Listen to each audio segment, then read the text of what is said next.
Hello everyone. अभी हम लोग जैसा कि लास्ट वीडियो में हम लोगों ने मेधावी छात्र योजना के बारे में डिस्कस किया था, तो ये हम एक सीरीज़ कंप्लीट कर रहे हैं रिगार्डिंग जो मध्य प्रदेश में बच्चे काउंसलिंग से एडमिशन लेते हैं उनमें क्या क्या स्कॉलरशिप लगती है। तो ये हमारा सेकेंड पार्ट है और यहाँ पे हम पोस्ट मैट्रिक योजना के बारे में बात करने वाले हैं।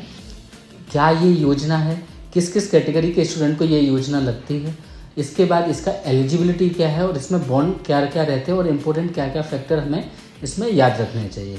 तो सबसे पहले ये समझ लीजिए पोस्ट मैट्रिक योजना होती है, ये मध्य प्रदेश डोमिसाइल स्टूडेंट को ही दी जाती है। और इसमें क्या होता है कि ओबीसी, एसटी और एससी कैटेगरी, सिर्फ 3 कैटेगरी की को ही ये योजना दी जाती है। जनरल कैटेगरी के लिए ये योजना नहीं है। अब अगर इसमें कोई भी बच्चा एलिजिबल होना चाहता है तो सबसे पहले उनके पास कास्ट सर्टिफिकेट होना चाहिए पर्टिकुलर कैटेगरी का। अगर कोई आप ओबीसी कैटेगरी से तो आपका ओबीसी का सर्टिफिकेट होना चाहिए। अगर आप एससी एसटी कैटेगरी से हैं तो उस पर आपका एससी एससी कैटेगरी का आपका सर्टिफिकेट होना चाहिए। अब यहाँ पे हमें इसमें एक एलिजिबिलिटी में इनकम देखना पड़ता है। ओबीसी स्टूडेंट में इसमें जो इनकम लिमिट है वो 3 लाख रुपए का रखा गया है और एससी एसटी कैटेगरी का जो इनकम स्लैब है वो अभी 8 लाख तक हो चुका है। तो जो भी इनकम क्राइटेरिया है इसके अंडर ही आपके पेरेंट मतलब मदर फादर या अगर जॉइंट फैमिली है तो उनका इनकम जो सर्टिफिकेट बनेगा वो आपका इस कैटेगरी इस इनकम स्लैब के अंदर होना चाहिए।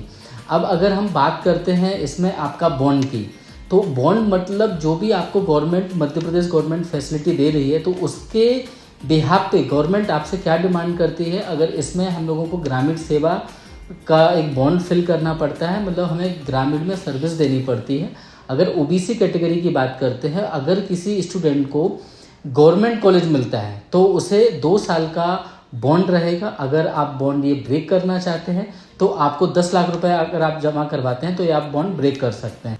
अगर ओबीसी कैटेगरी में हम प्राइवेट कॉलेज की बात करते हैं तो प्राइवेट कॉलेज में हमें 5 साल का बॉन्ड रहेगा और अगर इस बॉन्ड को हम ब्रेक करना चाहते हैं तो हमें 25 लाख का अमाउंट गवर्नमेंट को पे करना पड़ेगा। उसके बाद आप ये बॉन्ड ब्रेक कर सकते हैं। अगर यहाँ पे हम एससी एसटी कैटेगरी की बात करते हैं तो एससी एसटी कैटेगरी में हमें 1 साल का बॉन्ड रहता है। अगर आप इसे ब्रेक करना चाहते हैं तो 5 लाख का आपका अमाउंट रहेगा। अगर प्राइवेट कॉलेज की बात करते हैं तो यहाँ पे 5 साल का आपका ग्रामीण सेवा बॉन्ड है, मतलब ग्रामीण में आपको सेवा देनी है। और अगर आप इसे ब्रेक करना चाहते हैं तो यहाँ पे आपको 25 लाख रुपए आपको लमसम अमाउंट गवर्नमेंट को पे करना पड़ेगा और आप ये बॉन्ड ब्रेक कर सकते हैं। अगर इसमें हम ये देखते हैं एक किसी भी योजना में सबसे इम्पोर्टेंट फैक्टर ये है कि आप ये मत समझना कि ये स्कॉलरशिप मिल रही है आपका सब कुछ फ्री हो रहा है। यहाँ पे आपको मेस, हॉस्टल और कॉशन मनी जो होता है, जो भी हॉस्टल में लग रहा है वो आपको पे करना पड़ता है। हर स्टूडेंट और पेरेंट को पे करना पड़ेगा, कॉलेज को अलग से ये आपका स्कॉलरशिप में इंक्लूड नहीं रहेगा। तो ये सब कुछ था पोस्ट मैट्रिक योजना के बारे में। अगर इससे रिलेटेड कोई भी सवाल हो जो आप पूछना चाहते हो तो आप कमेंट सेक्शन में कमेंट कर सकते हैं या फिर नीचे दिए हुए नंबर पे आप कांटेक्ट कर सकते हैं, व्हाट्सएप मैसेज कर सकते हैं। मिलते हैं नेक्स्ट वीडियो में कुछ और स्कॉलरशिप की डिटेल्स के साथ। तब तक के लिए धन्यवाद।